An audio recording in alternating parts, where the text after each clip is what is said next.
Pull me closer, tiny dancer. Ba-da-da. Hello and welcome to the next episode of Matt and Todd Go to the Movies with no special guests, just the original crew. Yeah. This is the podcast where Matt and I saw a movie at our local Regal Cinema Theater, and now we're going to talk about it in Matt's Honda Pilot, in the parking structure right next to our local Regal Cinema Theater.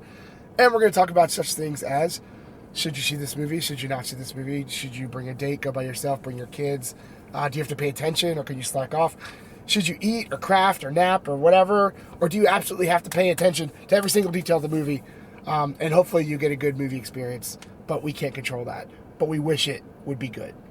I am Todd Domer. And I'm Matt Malloy, and I definitely agree that we wish your movie-going adventures are all bright and shiny. So bright and shiny.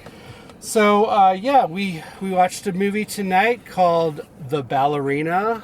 This is a movie in the John Wick universe. I think the movie's actual title is From the World of John Wick, Ballerina. Because I keep trying to look up Ballerina and it doesn't come up. But now I found it. All right. Well, From the World of John Wick, Ballerina. Yeah. Got it. Not The Ballerina. Okay. Well, so yeah, we watched this movie. Tim's not here to tell us who's famous in it. I'll tell you one person. Keanu Reeves is in it.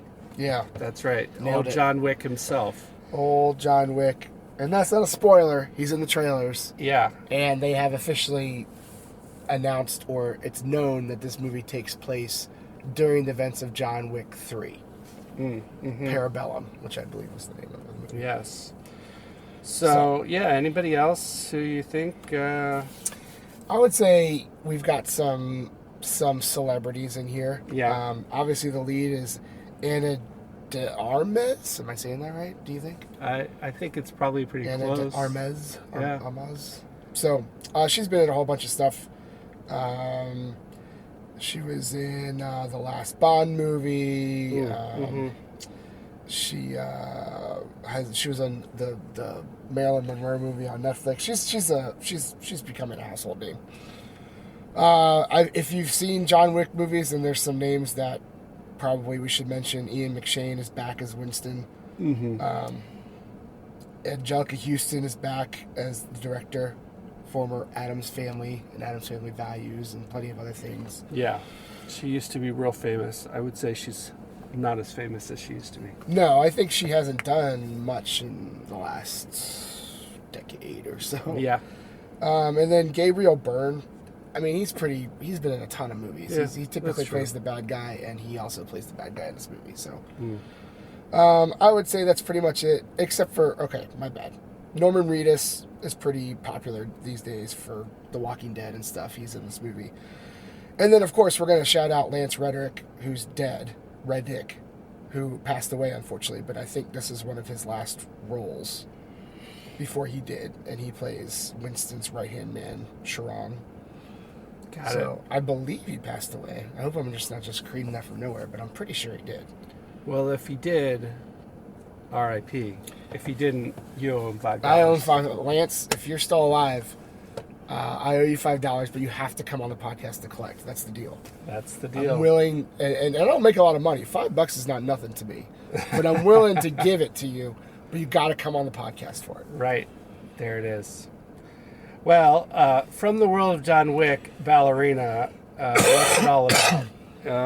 It's about a girl/woman named Eve, and we get to follow her life, the arc of her life, as we start out in Act 1 of this movie. She's a little girl and faces some loss of a parent, and then ends up in some kind of weird organization where they train her to be an assassin.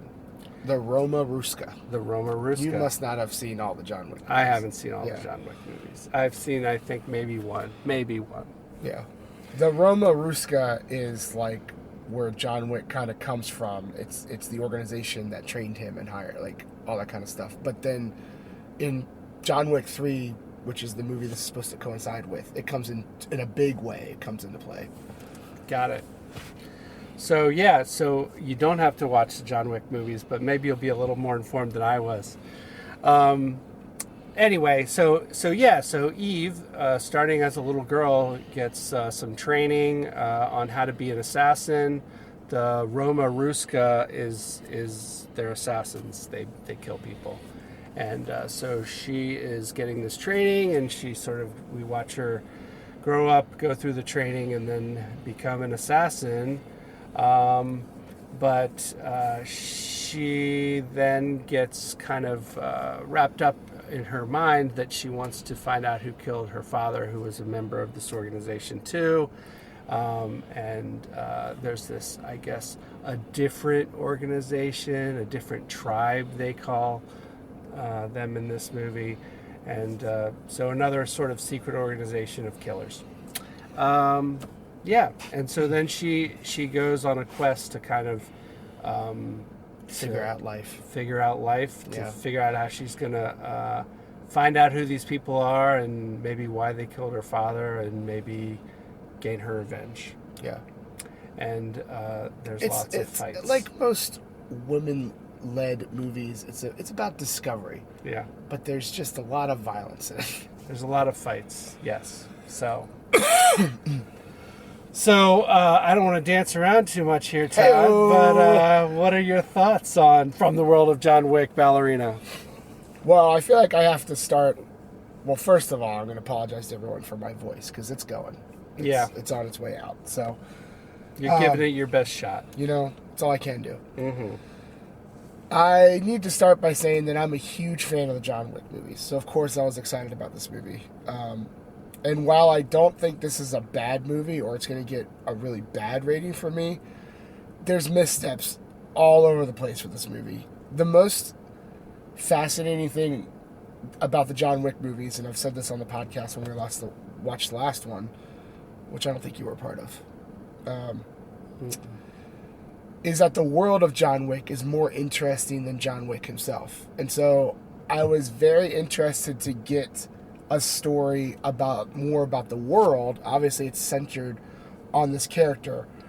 But the best parts, besides the action of the John Wick movies, is this world building, where you have safe zones that are hotels that you can, like, if you haven't seen the John Wick movies, you're gonna lose a lot of this movie. Like, some sequels, or I don't even know if you'd call this a sequel, some tie-in movies, you don't need much explanation, but at this point, to truly enjoy this movie, I think, and to get all of it, you have to see the other John Wick movies. Like, it just, they try to touch on everything, but they gloss so fast over it that if you haven't seen the other movies and you don't know what's what, you're probably lost. Like, you don't get what you're seeing or the significance of it. So, first and foremost, this is a tie-in movie that if you haven't seen the originals or what it ties into, you're going to lose a whole aspect of the movie, I think. So that's important. The other big problem is that they made a John Wick movie without John Wick. I mean, he is in it, but he's not the main character. But they set up this character to be a female version of John Wick. And instead of this just being a story about the world of this, like with the Continental and in this secret organization of assassins that can float freely through the world because this organization protects all of them, and like that's the most interesting part of these movies to me.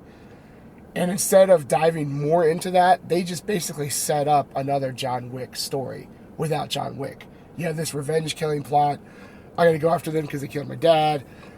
I'm a murder machine, even though I've only been in the game 2 months. Whereas, like, the reason John Wick worked was you have this retired legendary assassin being pulled back into this life, and through the storytelling of the movies, you hear these stories about how legendary he is and how everyone fears him.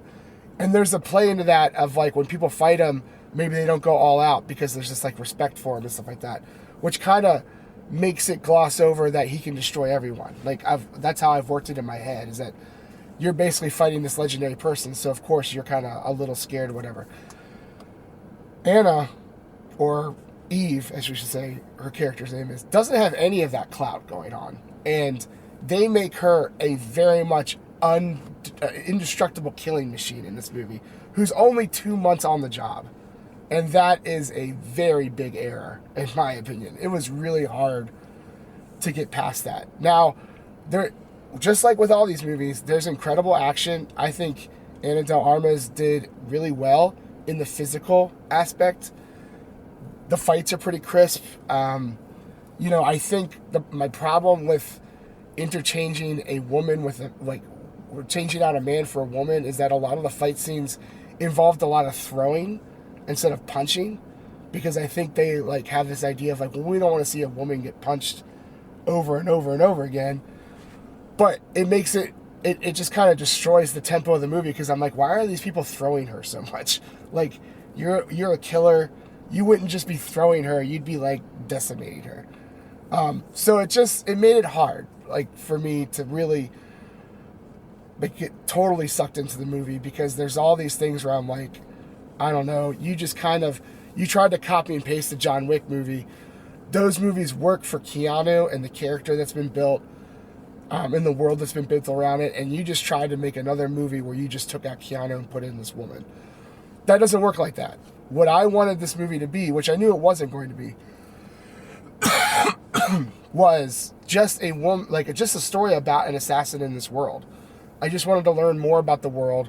I wanted to learn more about the side characters, the organization, how it works. I wanted to see her go on some missions. I really wanted to see the process. And you don't get really any of that. It's she has her first mission, and that kind of goes successful. And then it's 2 months later, and you're just dumped out into this heavy story that is nonstop. I mean, there's a story. I mean, for an action movie, there is not a lot of downtime in this movie. I mean, they really go from action scene to action scene. I would almost argue maybe too much. It was just well, we have a loose story, but we're just trying to get to the next action scene, which I think was my biggest complaint about the last John Wick movie, is that they have to make these characters so strong that you have to create kind of not so good story to get from point A to point B, because they're decimating 50 people at a time. It's okay. That worked for John Wick, the Baba Yaga, which is the boogeyman that he's known as. But for this movie, I just thought it didn't work. I mean, it was pleasing to the eyes, the action, but at times I was just geez. I will give props, because this movie does have a flamethrower shootout fight, which I was wow. That whole scene, I was this visually looks amazing. I've never thought about two people being in a shootout with flamethrowers. Thank you for that. I'll take that to my grave in enjoyment. But the story wasn't there as much as I expect these John Wick movies to have. They really just made another John Wick movie, except for you don't get John Wick, except for just a little bit. And that's a big problem. And honestly, I'll say Ana de Armas, I think she's the Keanu equivalent, the female version of Keanu, because I thought her action scenes were incredible, but then there's times where she delivers lines, and I was oh, just geez, which is a lot of how I feel about Keanu when I watch him, amazing action scenes, and then he has to deliver a line, and you're that's what you went with? Okay. So, maybe that's fitting for these movies, but, honestly, I'm a fan of action movies in general and this franchise, so I'll see whatever they put out, but I thought this was a misstep. It's not bad. I do recommend if you like these movies to go see it. It's a lot of the same.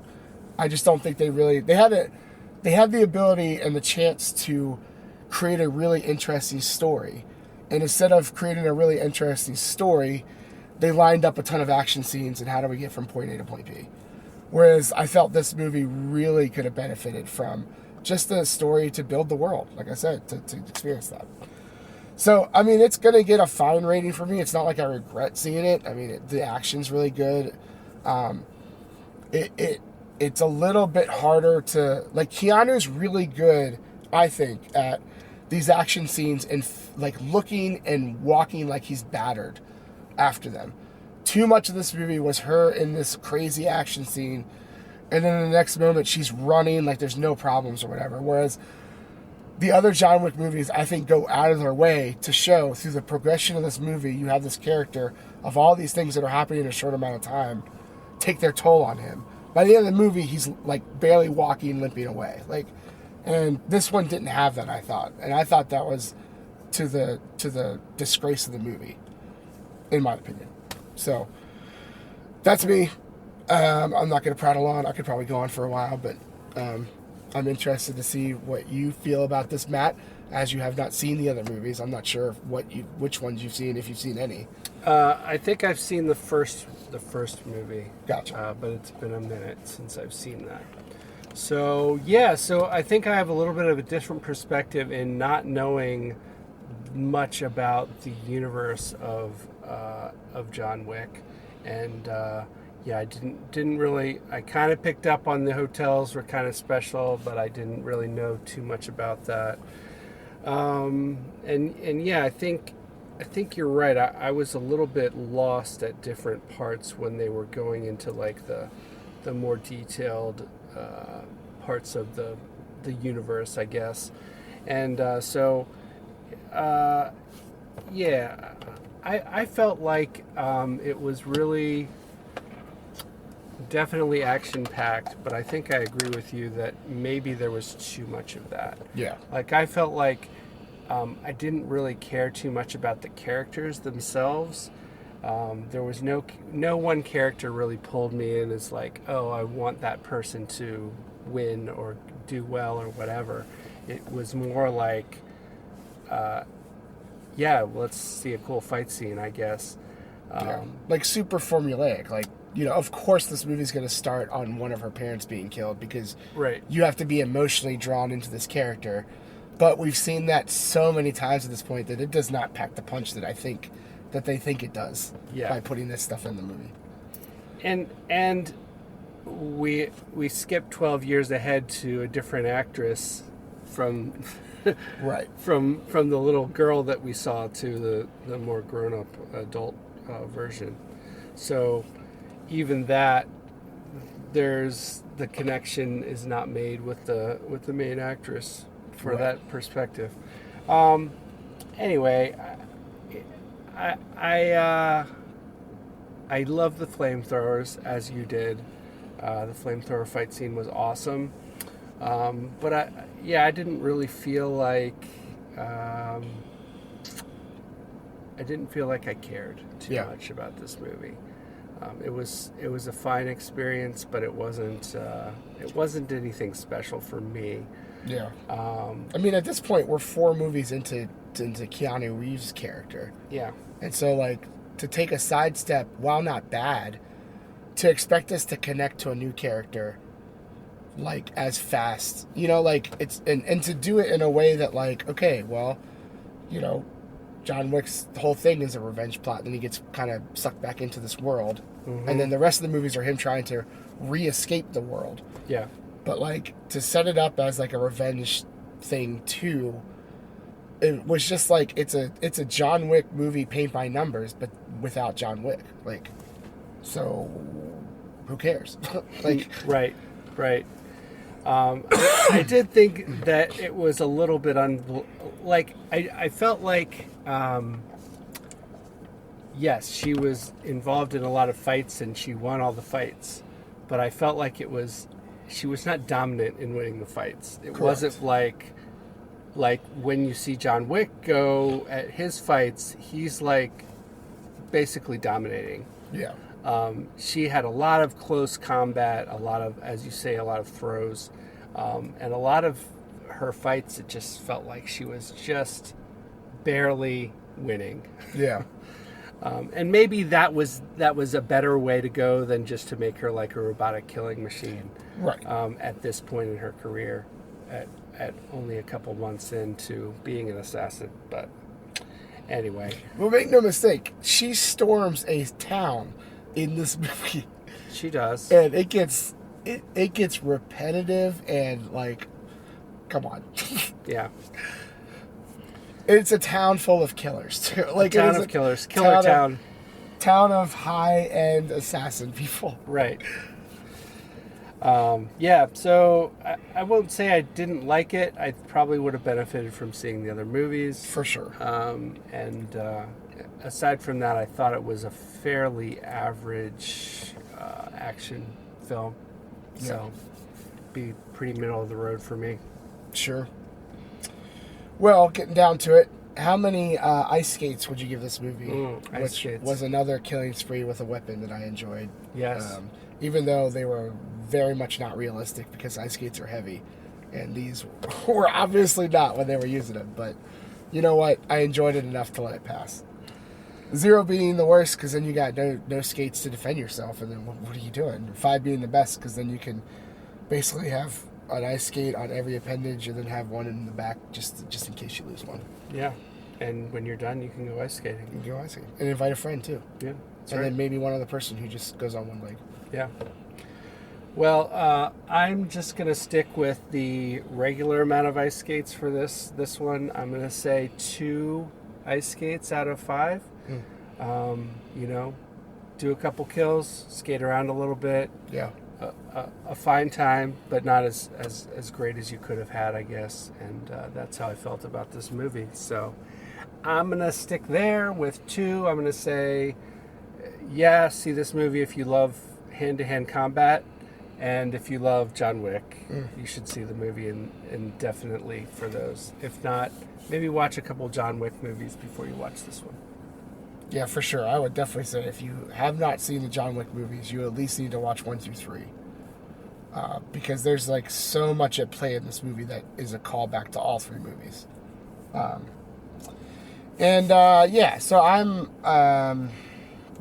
again, I'm a big fan of these movies. I felt a little let down by this one, but it still had some nice crisp action. I think the action is the bread and butter, so I understand why they cater to it. Like, I think the John Wick movies has elevated action movies to a place that they were not before the movies, and now every movie, we get better action, and I think John Wick 1 is the reason for that. Good job, John Wick 1. Yeah, but this movie, I think it could have benefited from a different story. It definitely could have benefited from a better story. And again, the action is very excessive, and that's weird for me to say because I love action movies, but it's like it really is like once you get the first 20 minutes maybe, it is just action scene to action scene. There's barely any sit around talking, figuring out stuff, and at times I was like, this is amazing, I like watching this, and then at times I was like, I don't understand. She's 2 months into the job and she's walking around these foreign cities like she does exactly where she's going without any kind of like device to be like, turn left here. Like, right. That stuff was so much more believable in the John Wick movies because he's an established character who's been in the game for a while, and he's going to places he's already been. And they have this thing where like he'll go to a place that he's been and the people recognize him, and that's how he's been there. Like, this one's like this woman who's very fresh on the job is walking around Prague knowing exactly where she needs to go, and I'm like, this is your first time in Prague. So I'm gonna land on a 2.5. I'm gonna play it middle of the road. I didn't hate this movie. I wish it was better. They majorly, I think, set up for a sequel. If you've seen John Wick 2, it is basically how this movie ends. So get ready for the next one. Unless this one doesn't do well, and maybe they won't do a next one, but I don't wish that. There's nothing about this movie that makes me go, don't make another one. They could make another one. Yeah. Maybe I'll like the character better. Just learn the lessons. Or maybe by the time you see the next one, you've seen the John Wick movies. Right. At least 3 of them. Yeah. Sounds like what I need to do. Cool. John Wick 4 doesn't play into this movie at all. But I will say I think John Wick 4 is the most beautifully shot of the movies. Like, there are action scenes and just cinematography in that movie that I'm like, holy crap, this feels next level. Like, certainly not the best John Wick movie, but... Which one's the best? The first one? I'm a big fan of 1 and 2. They go kind of hand in hand. 3 for me is a really good movie, but you start to get fatigue in 3. You're like, this guy's a little too unstoppable. And then 4, I went into 4 just being like, well, I know what I'm going to get, so let's just enjoy the ride in sense of like what I'm about to see. Let it pleasure my eyes, and it did. Wow. So, no, 1. I think 1 is still the strongest, the best. I mean, I remember reading the first report about John Wick 1 and being like, huh, guy's dog gets killed. He goes on killing spree. Like, I was like, this seems like a recipe for a mediocre movie at best. Yeah. And I remember seeing it in theaters and being like, holy crap, the future of action movies is this. So it worked. Yeah. All right. But also, you can't recreate Keanu Reeves. I mean, he's like a Tom Cruise. He does all of his stuff. And I was actually watching like a little featurette where they were talking about, and I know this is, I mean, they were talking about Ballerina, but they were talking about Keanu Reeves in these movies, is that they were like, what people don't realize is that he's got a list of injuries that, like, when we're doing the shoots and stuff like that, when he's limping away from a fight scene, that's actually him limping because he's got, like, no cartilage in one knee, and he's got all these, a torn rotator cuff. Like, he's got all these problems because he just keeps going from, like, movie to movie and not like, healing and doing surgeries or whatever. That it's like, they're like, that's not just acting. That is him struggling to walk away from that fight scene. I was like, you know what? I appreciate that. Nice. Way to put your body on the line, Keanu. Good job, Keanu. You are a winner. Yeah. At physical acting. Actual line deliveries and stuff, I don't think you're as bad as people make fun of you for, but it's certainly not your strongest suit. Fair. Fair enough. All right. Well, that's going to wrap it up for this episode of Matt and Todd Go to the Movies, where we review the movie from the world of John Wick, Ballerina. We gave it an average rating of 2.25 ice skates out of 5, which is a fine rating. Emphasis on John Wick fans and action movie fans to see this one. But yeah, thank you for listening to our podcast, downloading, subscribing, all those things. Please keep doing them. Yeah. Everyone. And we will see you next time. Da da da da Da da da da da. da da da.